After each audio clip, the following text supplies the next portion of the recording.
Hudud gaz Farg'ona gaz ta'minoti filiali matbuot xizmati ma'lumotiga ko'ra, viloyatda tabiiy gaz tarmoqlarini yangilash va ta'mirlash ishlari ishlab chiqilgan chora-tadbirlar rejasi asosida olib borilmoqda.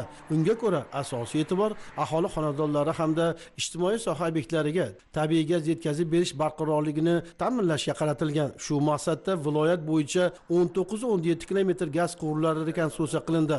Qariyb 1868 kilometr yer osti quvurlari texnik ko'rikdan o'tkazildi. 478 kilometr gaz tarmoqlari quvurlari bo'yoq qilindi. Shuningdek, 45 dona tabiiy gazni maromlash qurilmasi kapital ta'mirdan chiqarildi hamda 6667 ta obyekt texnik ko'rikdan o'tkazildi. Iste'molchilarni suyultirilgan gaz bilan uzluksiz ta'minlash yo'nalishida ham tegishli chora-tadbirlar amalga oshirildi. Jumladan 3000 dan ortiq zaxira balloni shakllantirildi. Aholiga yetkazib berish sifatini oshirish maqsadida 8 ta yangi Isuzu rusumidagi avtomashinalar xarid qilindi. 20 kilogramdan suyultirilgan gaz to'ldirilgan maishiy gaz ballonlari aholi xonadonlariga yetkazib berilmoqda. Shuningdek, viloyat hududida gaz tarmoqlariga noqonuniy ulanishlarning oldini olish maqsadida har bir hududda mas'ul xodimlar biriktirilib, ishchi guruhlar tomonidan doimiy reyd tadbirlar o'tkazilmoqda. Kuz-qish mavsumida 24 soatlik navbatchilik tizimi yo'lga qo'yilgan bo'lib, bu nosozliklar yuzaga kelgan taqdirda tezkor choralar ko'rish imkoniyatini beradi. Avtomatlashtirish tizimi, ya'ni Face ID planshet tizimi yo'lga qo'yildi. Ya'ni manzilli aholiga suyultirilgan gaz yetkazib berish tizimi yo'lga qo'yildi. 8 ta gaz to'ldirish shoxobchalari to'liq texnik holatlari bo'yicha to'liq taftishdan o'tkazildi. Ishchi xodimlarimiz hammasi maxsus kiyim bilan ta'minlandi. Maxsus texnikalarimiz to'liq soz holatga keltirildi. Gaz to'ldirish inshootlarimiz to'liq kuzatuv kameralari bilan ta'minlangan. Maxsus mashinalarimiz GPSlar o'rnatilgan. Albatta bularni zamirida bitta maqsad yotadi, aholiga suyultirilgan gazni tizimli va maqsadli o'z vaqtida yetkazib berish yotadi. 8 ta gaz to'ldirish shoxobchalarimizda generatorlarimiz, ya'ni black out holatida energiyada uzilishlar bo'lgan holatda bizni gaz to'ldirish shoxobchalarimiz avtomatik ravishda muqobil energiyaga o'tgan holatda tizimli faoliyat yo'lga qo'yiladi va aholiga suyultirilgan gaz o'z vaqtida yetkazib beriladi. Qilingan ishlarni Farg'ona viloyatining Furqat tumani misolida ko'rish mumkin. Bugungi kunda tumandagi 30 ta mahalla fuqarolar yig'ini hududida 17848 nafar aholi iste'molchisi hamda 30 ta davlat muassasasi va tashkilotlariga suyultirilgan gaz yetkazib beriladi. Furqat gaz to'ldirish shoxobchamiz 3 ta tumanga, Furqat, Beshariq, O'zbekiston tumanlariga 90 mingdan ortiq aholilarga suyultirilgan gaz tarqatamiz.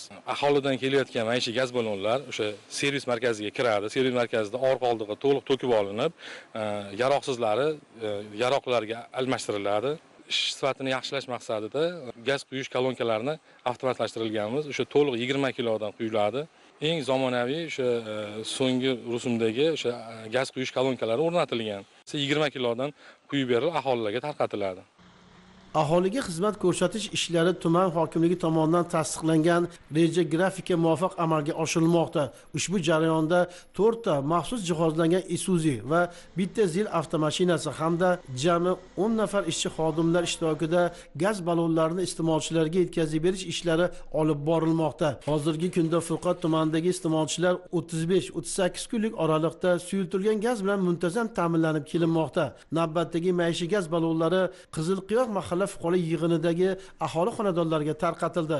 E'tiborlisi, suyultirilgan gaz yetkazib berish tizimi 100% elektron tizim orqali amalga oshirilyapti. Bu esa suyultirilgan gaz balloni tarqatishda shaffoflikni ta'minlaydi. Mahalla fuqarolar yig'inida 872 ta xonadonga suyultirilgan gaz yetkazib beriladi. Hozirda mana tizimda o'zgartirishlar kiritilib, elektron tizim ishga tushdi. Hozirgi kunda mana gaz ta'minot xodimlari o'zlari xonadonlarga olib kelib, gaz ballonlarini o'zlari o'rnatib, har bitta xonadonga o'sha ID karta bo'yicha tarqatishyapti. O'sha ID kartani berasiz, berganingizdan keyin u yerdagi planshetiga tushiradi. Planshetda kim olganligi, qachon olganligi hammasi ko'rinib turadi. Mana tizim ishga tushib, hozir xudo xolasa har 36 kunda olib kelib berishyapti. Xalqimiz undan mamnun. Mana hozir chiqib ko'rishlari mumkin. Mana ID kartani berib, o'zlari o'sha planshetiga tushirib bittama-bitta o'zlari tarqatib berib ketyapti. Hech qanday to'planish ham yo'q. Bu elektron tizim bizga nihoyatda foydali bo'ldi. Gaz ta'minot bo'limiga rahmat, prezidentimizga rahmat, shunday islohotlarni amalga oshirayotganligi sababli. Iste'molchilarga suyultirilgan gaz yetkazib berish tizimi tuman hokimligi tomonidan tasdiqlangan reja grafikka asosan yetkazib berilmoqda. Hozirgi kunda bu tizim onlayn sistemaga o'tkazilgan bo'lib, Face ID, ya'ni yuzni tanish tizimi orqali yetkazib berilmoqda. Bu o'z navbatida iste'molchilarga o'z vaqtida yetkazib berish hamda korrupsiyaviy holatlarni oldini olish imkoniyatini bermoqda. 30 ta mahalla fuqarolar yig'ini uchun 5 ta maxsus avtomashina biriktirilgan bo'lib, 35-38 kun davomida yetkazib berilmoqda. Tabiiy gaz tarmog'iga ega iste'molchilarga bir me'yorda gaz yetkazib berishda yangi innovatsion yechim asosida ish tashkil etildi.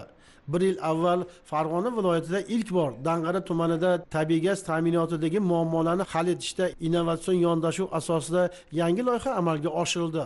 Bugun bu jarayon o'z samarasini ko'rsatmoqda. Loyiha doirasida Hududgaz Farg'ona gaz ta'minoti filiali tomonidan tumandagi tabiiy gaz bosimi past bo'lgan muammoli hududlar aniqlandi. Aholiga 2 bosqichli ta'minot tizimi afzalliklari tushuntirildi.